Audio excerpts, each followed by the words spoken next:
আজ মন্ত্রিসভার বৈঠকে রাজ্যের বর্তমান মুখ্যমন্ত্রী শুভেন্দু অধিকারী স্পষ্টভাবে জানিয়েছেন যে বন্ধ হচ্ছে না কোনো প্রকল্প।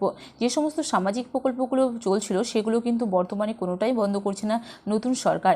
তো প্রথমে ক্যাবিনেটেই মুখ্যমন্ত্রী বড় ঘোষণা দিলেন। আজকের এই ভিডিওতে আপনাদেরকে বিস্তারিত জানাবো যে লক্ষ্মীর ভাণ্ডার থেকে শুরু করে রাজ্যের যে সমস্ত প্রকল্পগুলো অলরেডি চলছিল, কন্যাশ্রী, যুবসাথী, এই সমস্ত প্রকল্প কিন্তু আগামী দিনেও চলবে এবং তার কিন্তু ভবিষ্যৎ নিশ্চিত করে দিয়েছে আজ মন্ত্রিসভার বৈঠকে মুখ্যমন্ত্রী শুভেন্দু অধিকারী। তো এই যে প্রকল্পগুলো চলবে এর জন্য কিছু নিয়মাবলী জারি করা হয়েছে নতুন সরকারের তরফ থেকে।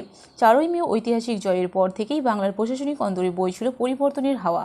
সোমবার অর্থাৎ আজ নবান্নে মুখ্যমন্ত্রী শুভেন্দু অধিকারীর প্রথম মন্ত্রিসভার বৈঠক সেই পরিবর্তনের গতির ওপর শিলমোহর বসিয়ে দিল। সীমান্ত সুরক্ষা থেকে শুরু করে কর্মসংস্থান প্রথম বৈঠকেই এক ঝাঁক বড় সিদ্ধান্তের ঘোষণা করলেন বর্তমান মুখ্যমন্ত্রী। তবে সরকারি কর্মচারীদের দীর্ঘদিনের প্রতীক্ষিত ডিএ বা মহার্ঘ ভাতা নিয়ে বড় সাসপেন্স জিয়ে রাখলেন তিনি। চাকরি প্রার্থীদের জন্য বড় উপহার দিয়েছেন রাজ্যের বর্তমান মুখ্যমন্ত্রী। রাজ্যের চাকরি প্রার্থীদের জন্য বড়দিনেই বড় স্বস্তির খবর নিয়ে এসেছেন শুভেন্দু সরকার। মন্ত্রিসভার সিদ্ধান্তে জানানো হয়েছে যে সরকারি চাকরির পরীক্ষায় আবেদনের ক্ষেত্রে বয়সের ঊর্ধ্বসীমা এক ধাক্কায় 5 বছর বাড়িয়ে দেওয়া হলো। এর ফলে কয়েক লক্ষ যুবক যুবতী নতুন করে কর্মসংস্থানের লড়াইয়ে নামার সুযোগ পাবেন বলেও তিনি জানিয়েছেন।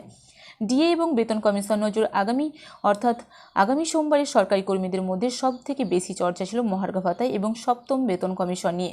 সোমবার অর্থাৎ আজকের বৈঠকে এই বিশেষ বিষয়ে আলোচনা হলেও চূড়ান্ত সিদ্ধান্ত তোলা রাখা হয়েছে আগামী সোমবারের 18ই মের জন্য। মুখ্যমন্ত্রী শুভেন্দু অধিকারী স্পষ্ট জানিয়েছেন পরের ক্যাবিনেট বৈঠকে ডিএ এবং সপ্তম বেতন কমিশন নিয়ে বড় সিদ্ধান্ত নেওয়া হবে। ওয়াকিবহাল মহলের ধারণা কেন্দ্রের সমান হারে ডিএ ঘোষণা এখন কেবল সময়ের অপেক্ষা।